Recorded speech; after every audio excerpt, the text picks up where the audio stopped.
Alright, so I chose the cheaper option of the debate. So the gas leader that I use the edger attachment on, normally the string trimmer attachment we have for it's not straight shaft, it's a curved shaft. And that's really annoying. It throws off my balance, and besides the head is broken. So I went to Home Depot, $80 later, got a straight shaft.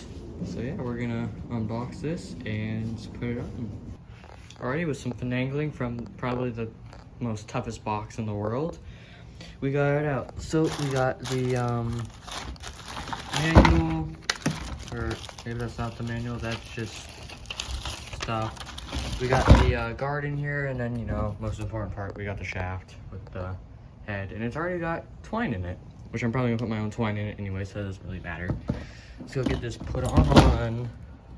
Let's go get this put on. Alrighty, so this was the old curve rod, or curve shaft. Throws off my balance a ton. Besides, the head's broken, you gotta push it, you gotta stop it, you gotta literally dump the motor down and then, you know, push that instead of bumping it. So now with this, you just, nice, simple bump. It came with extra twine too. And then here's the edger attachment that I use, so, because, you know, edging with the string trimmer is hard.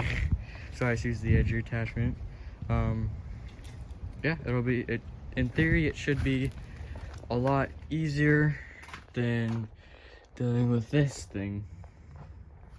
So, you guys will see in tomorrow's video, me going mowing that yard. I don't know how much I'm gonna film of it yet, but I'm at least gonna film, you know, for the weed eater and stuff. So, I'll see you guys tomorrow for that video. Stay tuned. I'm not giving up on this challenge, and see you guys tomorrow.